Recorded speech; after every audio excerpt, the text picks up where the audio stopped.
Baik, selamat malam Bapak Ibu semua. Kembali lagi bersama kita di sini pada Focus Solution Indonesia.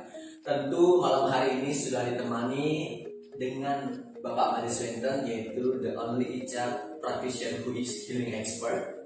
Dan malam hari ini kita akan membahas topik menarik terkait hipnoterapi untuk mendidik anak. Jadi topik ini kita Bapak Made berangkat dari beberapa orang tua yang merasa bahwa dengan diterapkannya belajar dari rumah ini cukup membuat mereka menjadi stres. Stres dalam artian dalam mengurus anak, mengawasi anak mereka terkait dengan pembelajaran dari rumah, di mana kadang mereka itu sulit untuk diberitahu. Berdasarkan permasalahan tersebut, sehingga pada malam hari ini kita memiliki beberapa pertanyaan terkait dengan mendidik anak dan khususnya bagaimana hipnoterapi mampu membantu seperti itu. Nah, pertanyaan pertama gitu Pak Made, terkait dengan mendidik anak bagi orang tua, apakah sesuatu yang sulit atau mudah?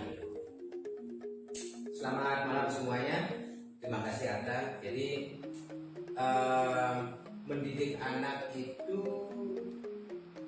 khusus untuk di rumah ya, sebagai orang tua bagaimana mendidik, mengarahkan anak itu ya mudah ya nggak mudah. Jadi karena apa? Karena mendidik anak itu adalah mendidik masa depan.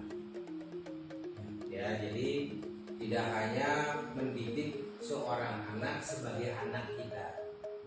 Karena banyak orang tua pada saat mendidik anaknya itu adalah benar-benar mengarahkan sesuai dengan keinginannya. Belum tentu itu menjadi pribadi, menjadi minat, menjadi bakat anak-anaknya sendiri. Sehingga dengan demikian itu akan terjadi perbedaan, ya, perbedaan harapan, perbedaan sikap dan lain sebagainya. Nah, kalau ini yang dipaksakan oleh orang tua, tentunya akan terjadi konflik. Gitu. Apalagi ya, pada saat kita mendidik anak itu adalah kita tidak ada integritas dalam mendidik anak.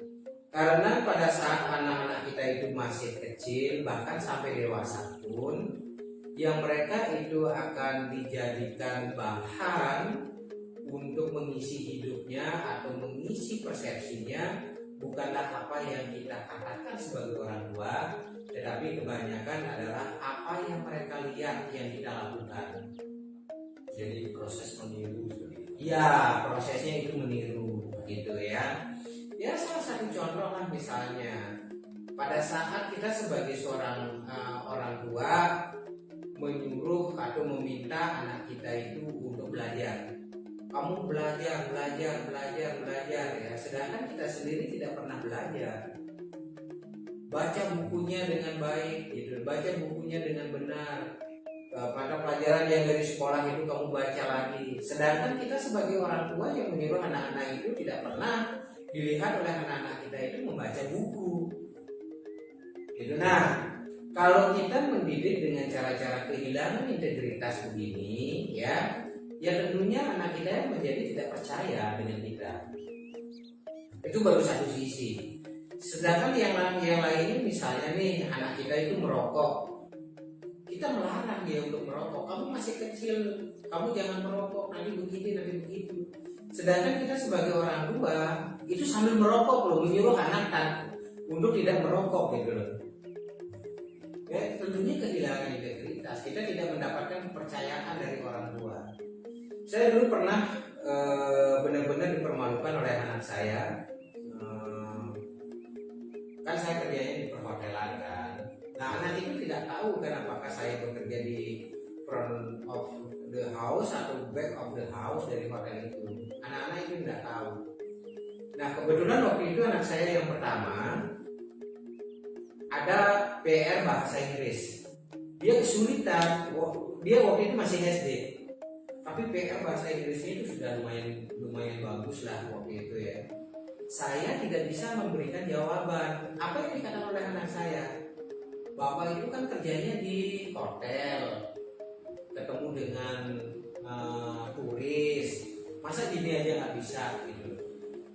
Nah dari sana juga saya waktu itu merasa benar-benar kehilangan identitas gitu. Nah yang lainnya lagi adalah ya, ingatlah bahwasanya pada saat kita mendidik anak ya, kalau kita anak kita itu seorang laki-laki, kita tidak hanya mendidik anak yang menjadi anak kita, tetapi sebetulnya kita adalah mendidik seorang calon suami yang tangguh untuk di masa depan. Kalau kita salah mendidiknya, salah mengarahkannya, ya tentunya anak kita, anak laki-laki kita nantinya pada saat sudah berumah tangga menjadi seorang kepala keluarga yang lemah. Itu sangat tergantung dari orang tua, tidak berani mengambil keputusan secara mandiri, cengeng, egois dan sebagainya. Kenapa? Karena kita salah mendidiknya, mungkin terlalu memanjakannya, mungkin terlalu menghambatnya dengan peraturan-peraturan tertentu. Dan banyak pasien yang saya tangani justru anak-anak yang saat sekarang ini. Ya, karena anak itu menjadi bandel, anak itu menjadi loss of control, anak itu menjadi pembohong, anak itu menjadi durhaka kepada orang tua, tidak sopan santun dan lain sebagainya. Bahkan begitu dikasih tahu dengan cara halus pun dia langsung emosi, langsung ngegas istilahnya. Yang salah siapa? Bukan anaknya, kita sebagai orang tua yang salah. Salah cara kita mendidiknya. Seperti yang saya katakan tadi, itu adalah terlalu kita membatasi dengan aturan-aturan yang ada dan lain sebagainya, terlalu memanjakan apa yang dia inginkan kita kasih dan lain sebagainya.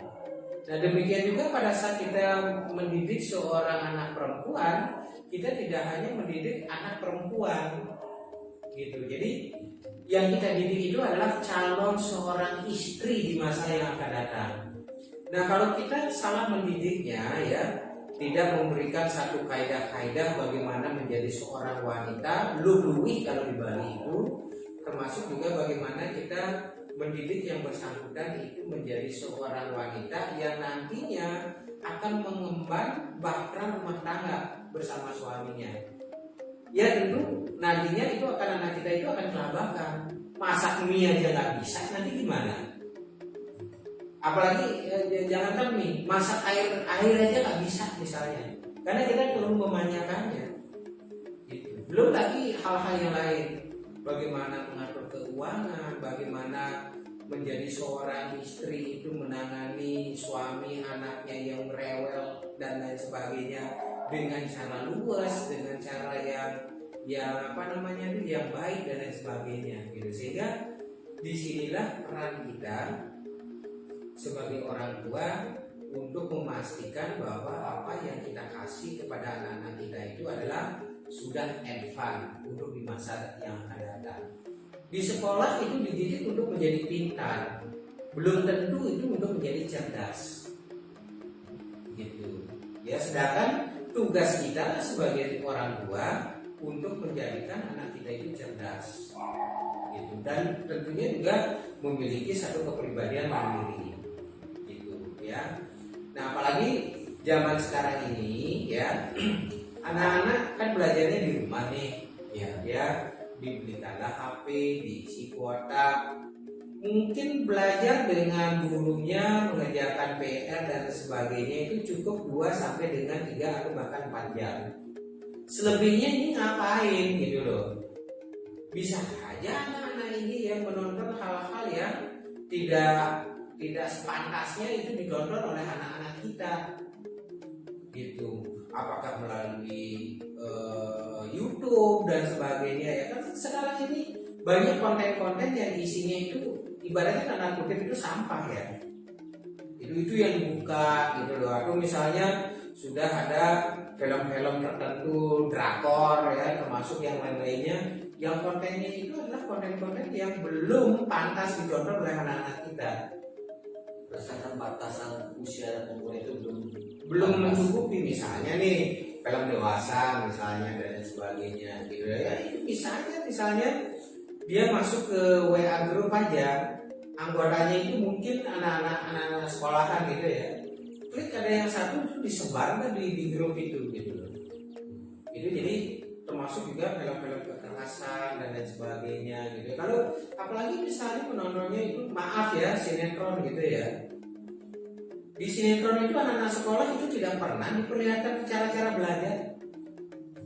Gitu. Jadi nah hal-hal itu pasti mempengaruhi emosi, nilai-nilai sikap ya, termasuk juga karakter dari anak-anak kita gitu. Nah, peran hipnoterapi adalah tidak hanya untuk anak ini, tetapi khususnya adalah untuk orang tua.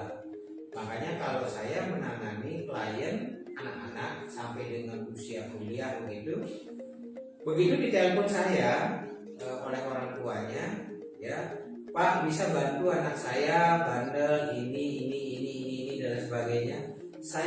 Pertanyaan saya yang pertama bukanlah masalahnya itu apa, bukan itu pertanyaan saya. Anak Anda itu cewek apa cowok? Pasti itu pertanyaan saya. Kalau dikatakan anak saya ini cewek, pasti saya akan katakan bapaknya dulu bawa ke saya. Karena sering terjadi cross model namanya. Itu masalah-masalah anak perempuan kita itu hampir 100% itu ada di bapaknya. Gitu.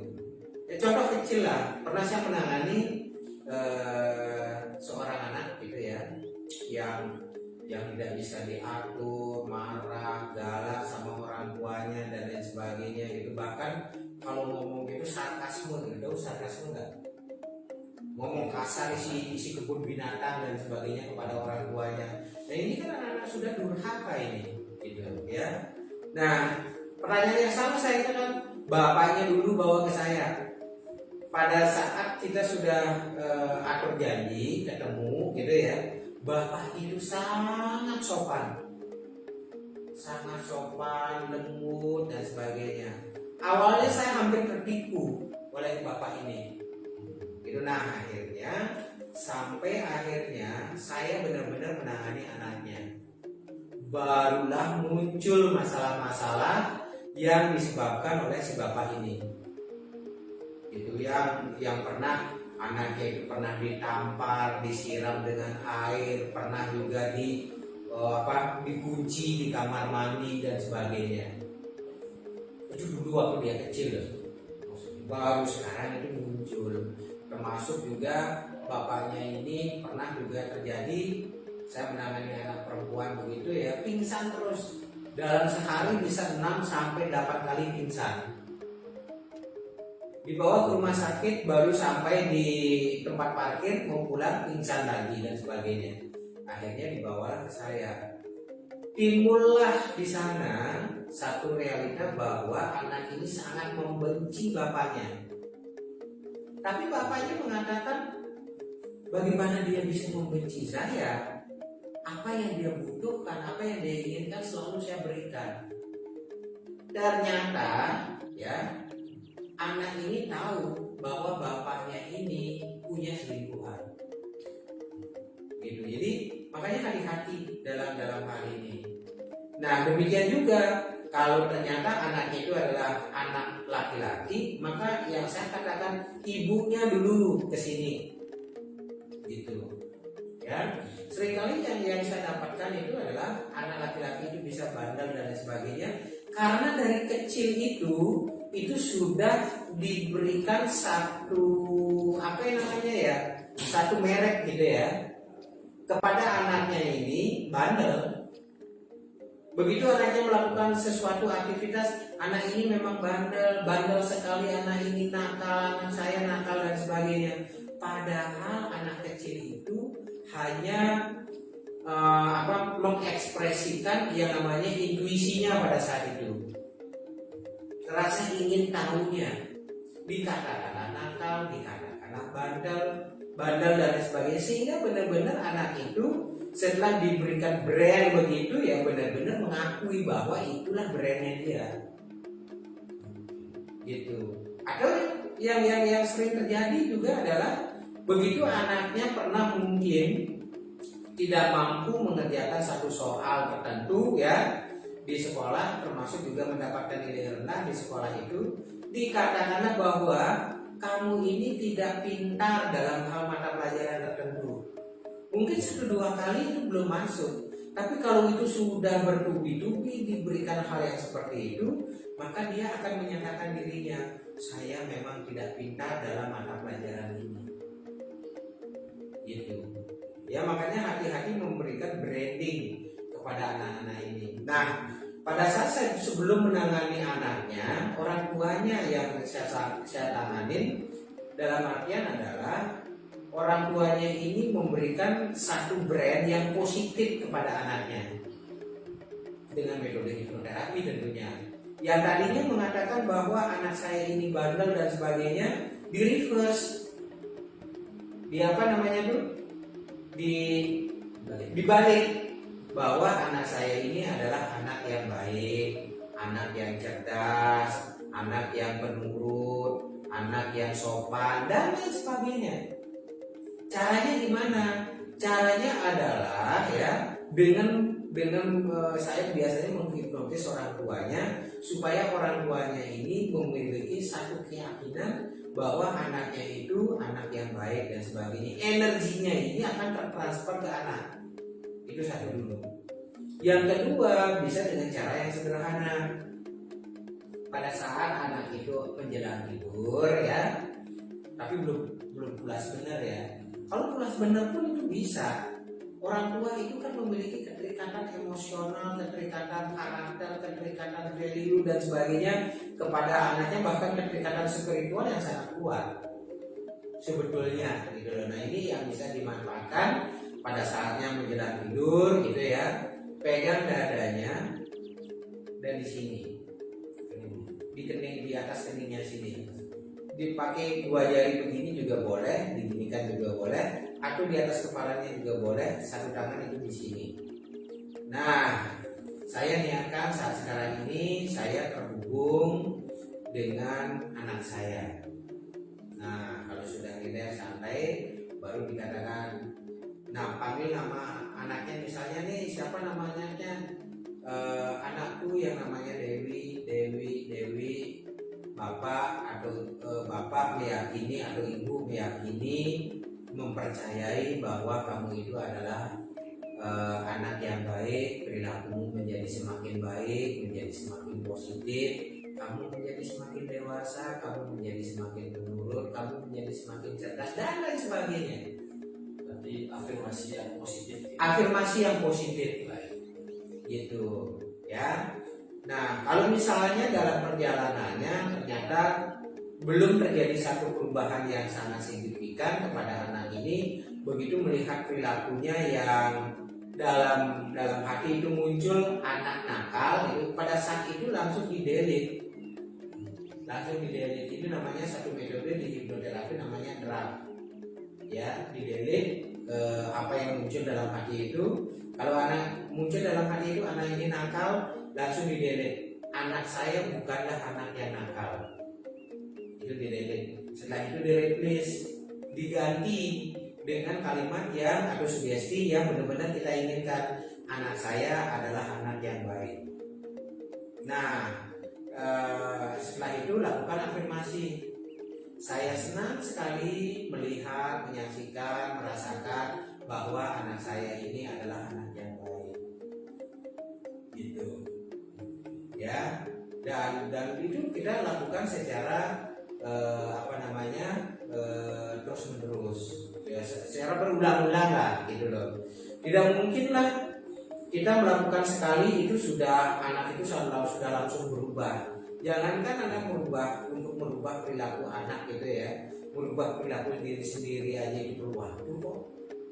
Gitu. Jadi sadari itu, dan setelah orang tuanya saya tanganin dengan metode hipnoterapi, baru anaknya saya akan tangani dengan metode hipnoterapi juga. Gitu ya. Nah, banyak kasus yang saya tangani khusus dengan anak-anak ini,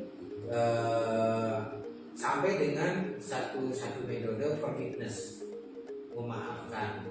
Ya, anak itu minta maaf, anak itu memaafkan. Setelah itu anak itu bisa mengambil satu kesimpulan-kesimpulan terhadap dirinya, bahwa dirinya itu menjadi semakin baik dan sebagainya. Gitu. Jadi di sana yang apa namanya yang harus kita lakukan ya kepada anak-anak kita. Karena kembali lagi bahwasanya ya hampir 100% perilaku anak kita itu adalah ada pada diri kita sebagai orang tua. Oke. Oke. Baik, itu tadi penjelasan dari Pak Made terkait bagaimana hipnoterapi bahwa dia mampu membantu mendidik anak. Dan pertanyaan selanjutnya Pak Made terkait dengan hipnoterapi kembali dalam mendidik anak tersebut. Bagaimana peranan yang efektif yang bisa dilakukan oleh orang tua khususnya terhadap anaknya yang cenderung bandel, habis itu suka berbohong dan lain sebagainya. Sebenarnya tidak ada yang anak yang bandel. Yang ada itu adalah anak yang kreatif, anak yang menunjukkan eksistensinya, anak yang ingin dilihat, dihargai apa yang dia lakukan. Gitu. Nah, itu satu. Kalau anak itu berbohong, kita juga yang membuatnya sebagai orang tua. Mungkin pada saat anak kita mengatakan melakukan sesuatu yang benar, kita itu menyangkalnya. Ya, mungkin pernah ada satu kejadian pada saat anak itu melakukan sesuatu yang sebenarnya kita memarahi karena menurut kita itu perilaku yang salah. Ya, sehingga anak itu takut mengungkapkan perilaku-perilaku yang dia lakukan yang nantinya ditakutkan atau dikhawatirkan oleh anak ini mendapatkan marah dari orang tuanya, sehingga pada akhirnya dia mulai berbohong gitu ya. Terus atau kita sendiri yang kalau misalnya anak kita itu mengatakan sesuatu, bohong kamu gitu ya, aduh mah saya berapa kali kamu bohong ya Pak. Pada akhirnya anak itu ya menjadi bohong karena kita sendiri yang memberikan labelnya gitu. Atau misalnya ya tergantung dari pergaulannya di mana anak ini mungkin menyembunyikan sesuatu hal yang menurut dia itu aib untuk diungkapkan kepada orang tuanya. Mulai dari sana juga gitu ya. Sama dengan orang yang korupsi gitu ya. Sebelum dia melakukan korupsi yang besar, pasti dia melakukan korupsi yang kecil dulu. Contoh misalnya pada saat kamu diminta belanja oleh ibumu misalnya, dikasih uang 10.000, belanjanya 9.000, yang 1.000-nya itu tidak kamu kembalikan, kamu ambil. Itu sesuatu yang biasa aja kan sebetulnya, tapi itu korupsi gitu. Mulai dari yang kecil gitu loh. Yang mesti dilakukan yang dididik kok anak-anak gimana? Kita kasih uang 10.000, kita tanya, tadi kamu belanjanya berapa? 9.000, yang 1.000-nya di mana? Ada yang ambil, sini bapak dulu dikasih, oke, sekarang saya kasih kamu. Dididik seperti itu, gitu. Ya, tapi ini bisa juga seperti ini. Dek, tadi kamu belanjanya berapa? 9.000, misalnya 9.000 gitu loh. Ya. Tapi karena takut nanti kita tidak kasih yang 1.000 itu, akhirnya dia mengatakan belanjanya 10.000. Toh juga tidak ada nota, gitu loh. Ya kenapa? Karena pada saat anak itu minta, kita yang ambil dan kita tidak kasih ke dia. Gitu. Jadi banyak hal-hal perintil-perintil yang nantinya menyebabkan masalah-masalah besar. Karena apa? Ya, ingat bahwasanya kalau kita gagal untuk sesuatu yang kecil, kita juga gagal untuk sesuatu yang besar. Kalau kita mengamini satu kesalahan yang kecil, kita juga mengamini satu kesalahan yang besar. Gitu. Baik. Jadi itu teman-teman dan Bapak Ibu sekalian terkait dengan bagaimana hipnoterapi mampu membantu dalam mendidik anak gitu Pak Ade. Dan seperti yang disampaikan tadi bahwa hipnoterapi sendiri ada beberapa hal yang perlu untuk diperhatikan terkait dengan perilaku anak sendiri berasal dari orang tuanya. Bagaimana cara orang tua mendidik, bagaimana cara orang tua memberikan labeling atau memberikan arahan dan juga judge kepada anaknya, sehingga yang judge atau arahan yang buruk bisa dirubah ke arahan yang lebih baik seperti itu.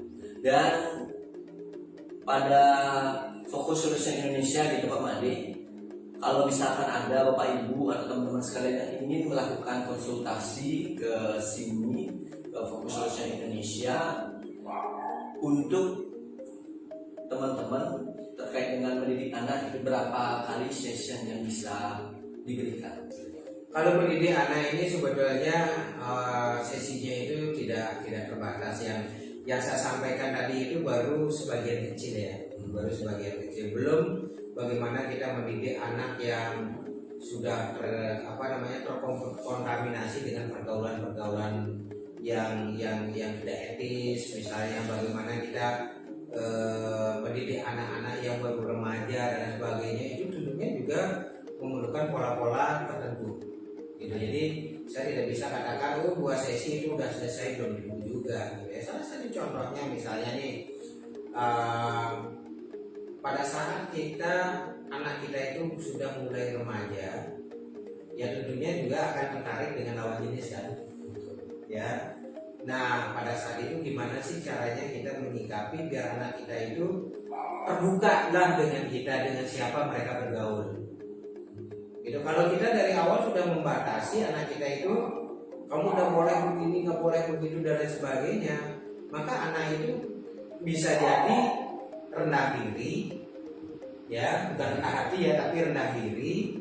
Termasuk juga kalau pacaran itu di belakang atau backstreet itu kan bahaya.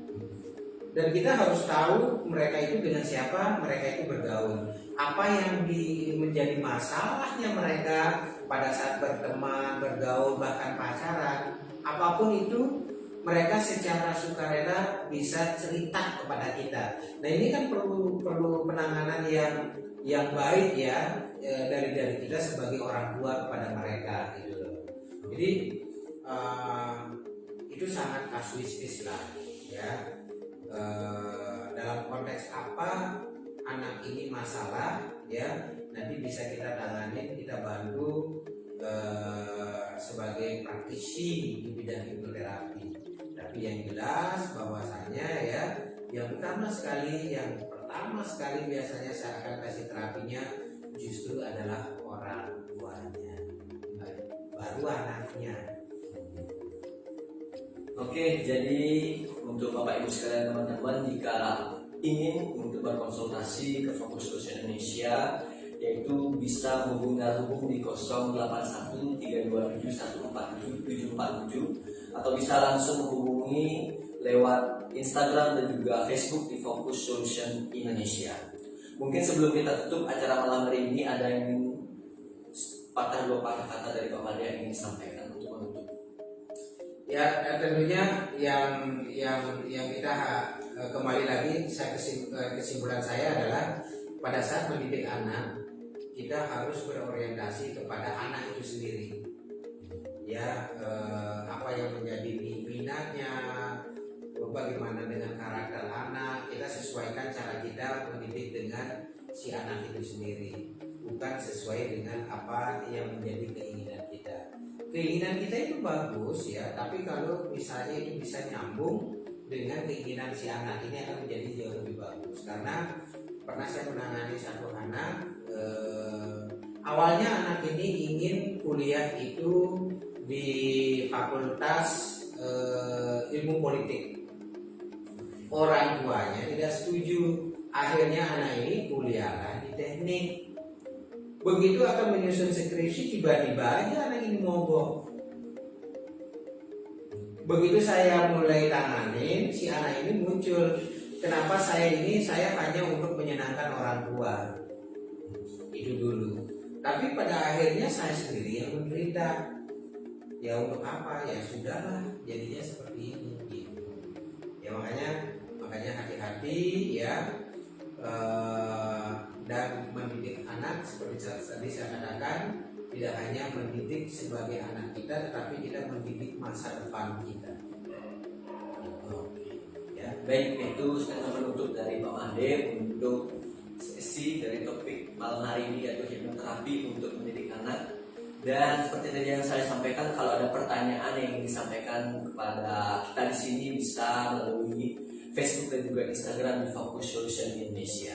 Baik, untuk malam hari ini sudah cukup terkait dengan topik yang ingin kita bahas, dan sampai jumpa di sesi selanjutnya. Selamat malam dan terima kasih. Terima kasih.